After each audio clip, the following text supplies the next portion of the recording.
You're watching News 25. Local coverage you can count on. News 25 is brought to you by J.K. Nelson Law, voted best of Pahrump for 4 years. Give them a call, 775-727-9900. News 25 is also brought to you by Gunny's Air Conditioning and Heating. New, service, and repair. Call Gunny's, 775-727-6800.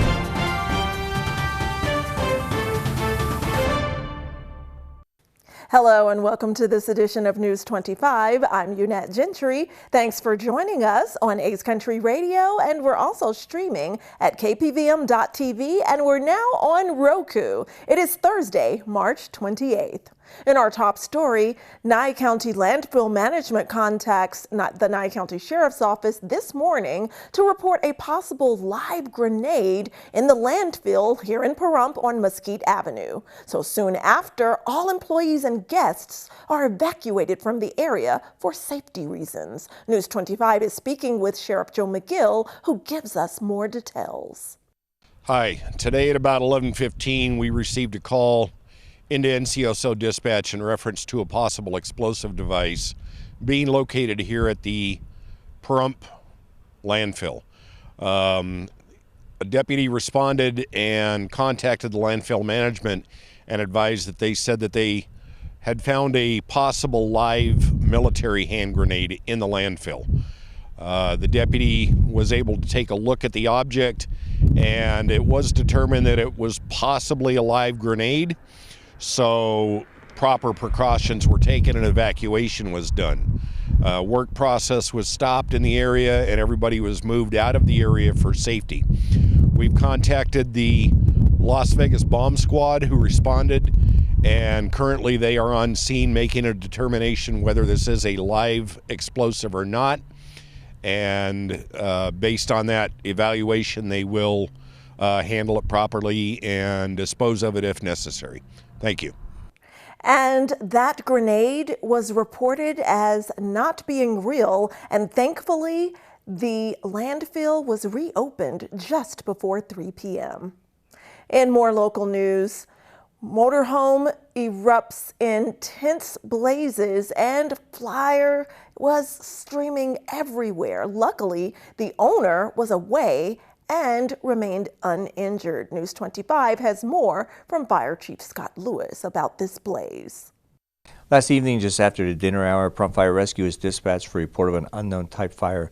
As crews were responding, they were notified of thick black smoke showing in the area behind Preferred RV Park. As crews neared the scene, they were informed that there was in fact a working motorhome fire located in a former gravel pit well off in the alluvial fan. As crews arrived, they found the incident as described. This fire occurred in an area without hydrants in a very remote area with limited access for the larger fire apparatus.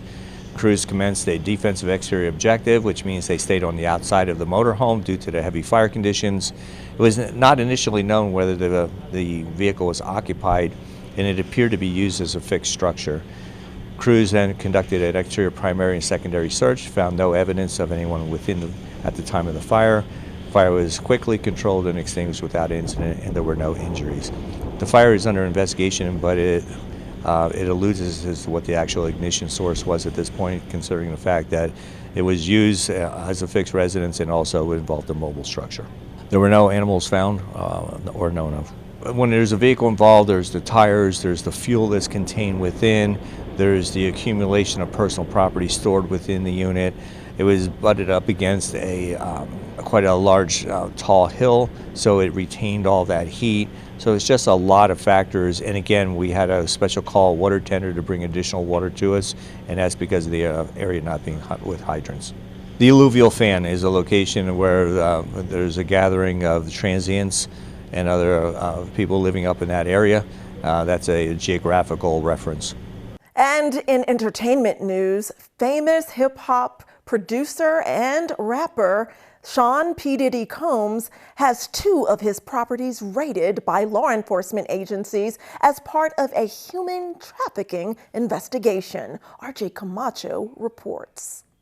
American rapper and music mogul Sean Combs, more famously known as Diddy, had two of his properties raided by federal Homeland Security investigation agents and other law enforcement agencies on March 25th earlier this week. According to reports, this was due to an ongoing sex trafficking investigation by federal authorities in New York. The two properties that were raided were based in Los Angeles and Miami. This comes after several sexual assault lawsuits being filed against Combs in recent months. In February of this year, a music producer filed a lawsuit that accused Combs of coercing him to solicit prostitutes in addition to pressuring him to have sex with them. Combs' attorney, Sean Hawley, spoke on the matter, stating that they had overwhelming proof that these claims were complete lies. Combs' former girlfriend, R&B singer Cassie, sued him in November of 2023, accusing him of years of sexual abuse, which included rape. The lawsuit stated that he had forced her to have sex with male prostitutes while he filmed them. This lawsuit was settled the day after it was filed. Another woman accused Combs of raping her 2 decades ago when she was only 17. Combs himself made a statement regarding these claims, stating that he didn't do any of the awful things being alleged. Douglas Wilder, who's an attorney who represents both Cassie and another woman who is suing Combs, had released a statement on Monday that read, "Hopefully this is the beginning of a process that will hold Mr. Combs responsible for his depraved conduct."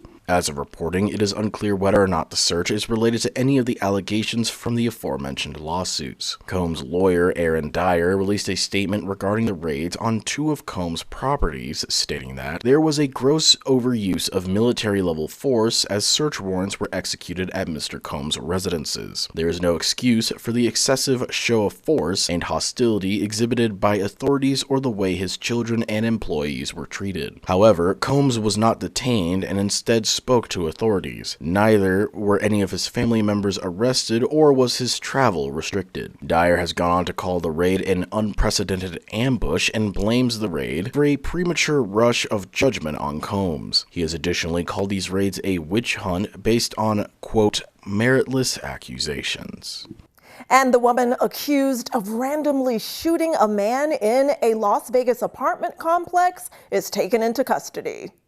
Regarding the random shooting that resulted in a man's death on March 26th, an arrest has been made. Officers arrested Kayla Allery, who is 27 years old, on the charges of open murder and assault with a deadly weapon. Witnesses at the scene helped officers arrest the suspect thanks to witness descriptions. The victim in this shooting was identified as Raul Cardona, who was 41 years old. Allery was allegedly checking car doors in the apartment complex in order to see if they were unlocked. She had caught the attention of several people within the complex, and they notified the leasing manager, who asked maintenance workers to go and remove Allery off the premises. According to Lieutenant Jason Johansson with the Las Vegas Metropolitan Police Department, officials currently believe that Allery had no prior interaction with the victim before the incident. After the shooting, Allery allegedly fled the area out of the gate. Additionally, this is not the first time Allery had an encounter with law enforcement. Recently, she had served prison time due to 2 charges relating to arson and was sentenced to 14 to 36 years in prison. Back in August, the parole board had granted her a release, which was effective on December 5th of last year. She additionally has charges of attempted burglary in a separate case, and on Wednesday 27th, the day after she was arrested for the shooting, she had an additional charge of battery by a prisoner. And don't grab that remote. Our roving reporter from Las Vegas is bringing us a very special interview. News 25 will be right back.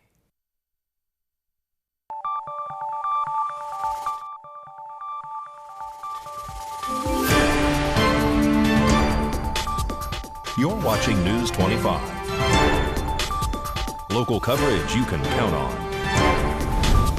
This segment of the news is brought to you by Pahrump's United Rentals. From home to job site, they have all your equipment needs. Call 775-990-4260.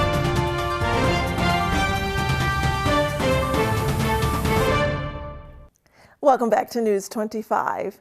Well, we are continuing our 2-part special from Las Vegas correspondent Maria Centers, who's joining us once again with the second part of her interview with Las Vegas Mayor Carolyn Goodman.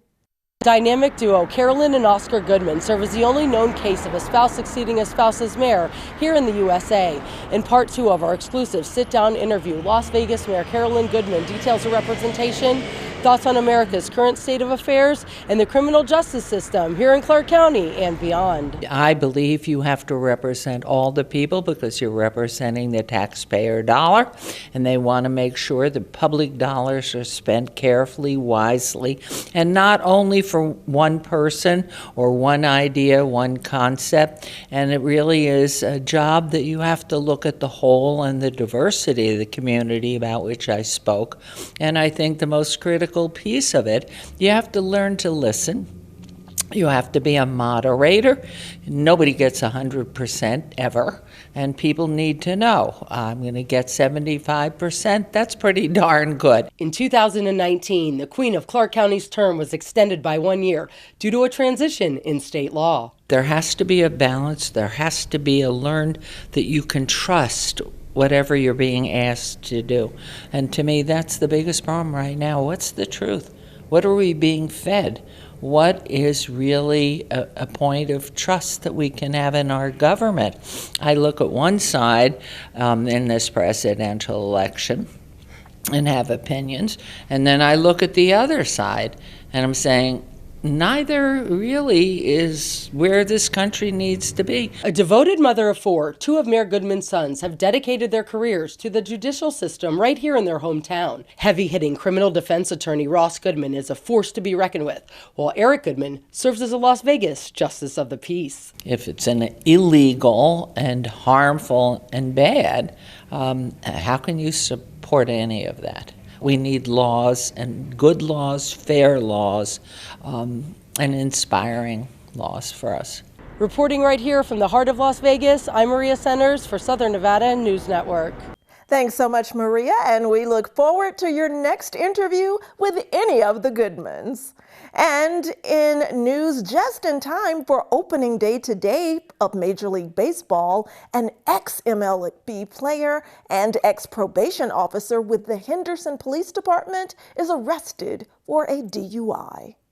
On March 22nd, officers with the Henderson Police Department received reports of a possible intoxicated driver who was allegedly hitting medians and driving up on a curb. The vehicle was described as a gray Ford pickup truck with an American flag sticker on the left side window and was stopped by officers. The driver of the vehicle was identified as Chasen Bradford, who was a former probationary police officer and MLB pitcher. Officers asked Bradford to exit the vehicle in order to perform a series of standardized field sobriety tests. In addition to the field sobriety tests, he was asked several questions on how much he had to drink, and according to reports, he informed officers that he had consumed a total of 5 to 6 beers throughout the day. According to the arrest report, the last drink he had was less than an hour before taking the wheel. Chasen Bradford was arrested and booked into the Henderson Detention Center on the charge of driving under the influence. Chasen Bradford was additionally terminated from the Henderson Police Department following the arrest.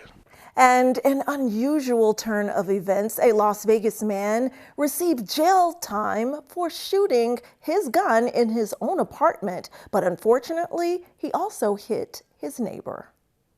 A man in Vegas has been sentenced to multiple years behind bars due to a gunshot he fired within his apartment that struck a girl in the neighboring apartment. On November 20th, the Las Vegas Metropolitan Police Department had received a call for help by a woman and her daughter. When officers arrived, they found the girl on the floor, unconscious in a pool of her own blood. While officers initially believed that she fell off the toilet and hit her head, officers found a bullet hole in the bathroom that led to another apartment. apartment. It was then determined by doctors that she had been shot and the bullet hit her spine, severing her spinal cord. According to surveillance footage, Orain Willoughby stood in front of a bed and appeared to be holding something and pointing it. Officers then reported hearing a loud bang in the video as Willoughby flinches and steps away from the area, where the bullet hole was found by officers. Orain Willoughby has been sentenced to 11 years and an additional 4 years and 4 months in prison, and was charged with willful or wanton disregard for a person's safety and ownership of a gun by a prohibited person.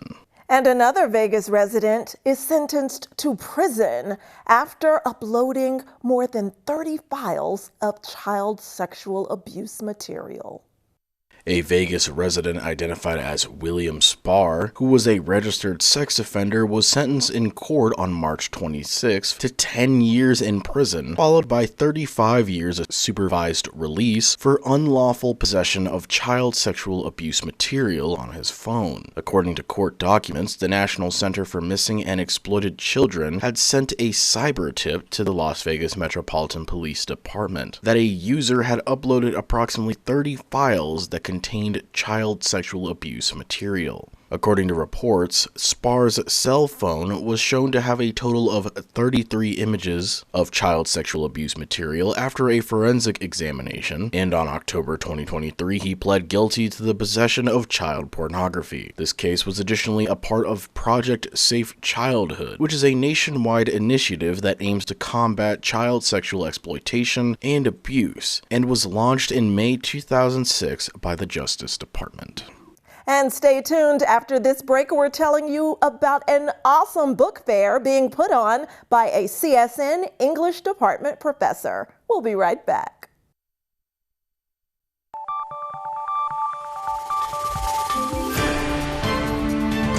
You're watching News 25. Local coverage you can count on. News 25 is brought to you by Mountain West Lawyer, Injury Attorneys, 727-9500. Welcome back to News 25. Now here's Mikey Ruhand with your weekend road trip tip for this Easter weekend.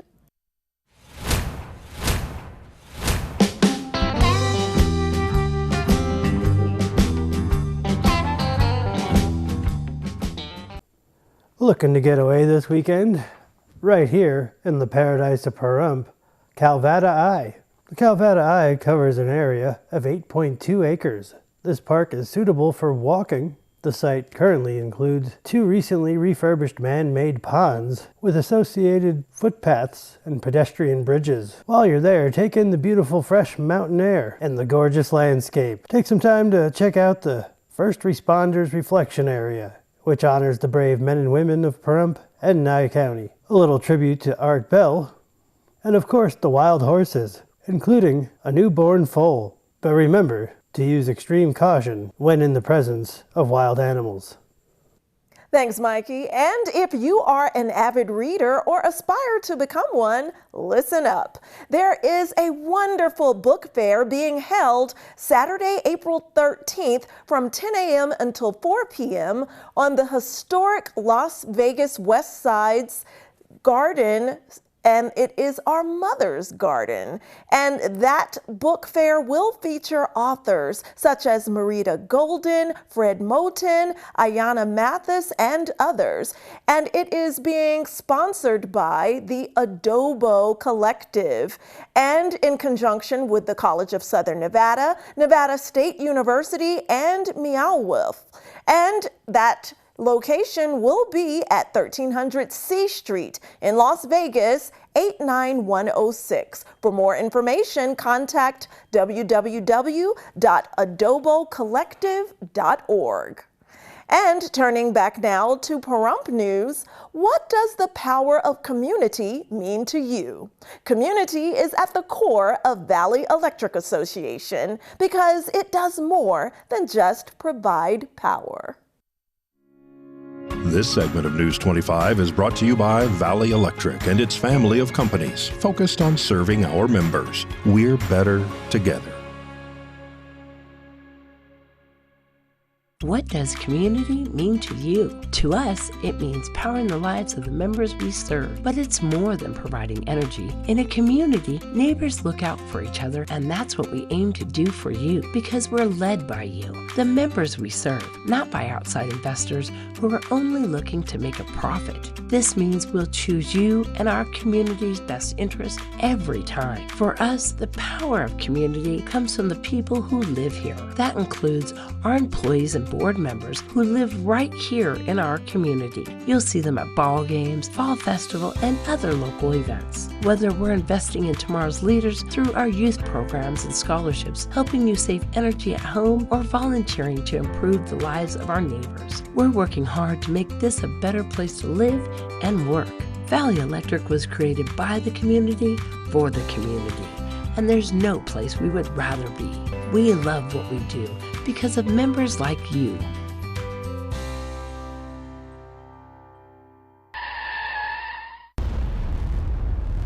News 25 Weather Cam is brought to you by Lerner and Rowe Injury Attorney's Office in Pahrump. In a wreck, need a check? Call 702-877-1500. Let's take a look outside at our pre-Good Friday and pre-Easter forecast through our Lerner and Rowe weather cam. It is breezy out there, strong winds, scattered clouds. We'll take a closer look at temps for the weekend after the break.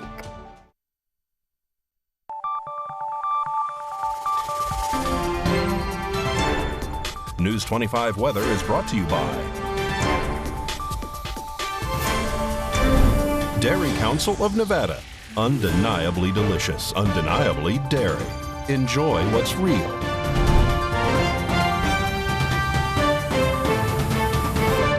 Good evening, Nevada. I'm Roy Rosell here from the Channel 25 Weather Studios and streaming everywhere at KPVM.TV. Taking a look at Nevada right now, up in northern Nevada, Fernley is at 53 degrees, Fallon is at 55, Carson City at 48, Tonopah at 54, Goldfield at 58, Beatty at 70 degrees. That's quite a jump in Nevada right now. And Margosa is at 77, Las Vegas is at 71, and Death Valley is at 87 degrees. But here in the Paradise of Pahrump, it is currently 69 degrees. The high just a little while ago was 72. It was mostly cloudy today and really windy, south-southwest at 18 miles per hour. Humidity 22% today, and the sun rose this morning at 6:35 and set at 7:03 p.m. It's going to be partly cloudy tonight, and the low tonight is going to be 46 degrees. The wind will be blowing southeast at 15 miles per hour, and the humidity goes up to 40%. But taking a look at the 7-day forecast, it looks like we're going to be enjoying the wind on Friday. And this weekend, there's still going to be rain Saturday and Sunday. It looks like the rain on Monday and Tuesday did go away, and the degrees start to go higher into next week. We're going back up into the 60s and into the 70s next week in the middle of the week. But we have to endure the 50s this weekend. I hope everybody stays dry this weekend. Feel free to enjoy the 77-degree weather next Wednesday. Back to the desk, here's Unette.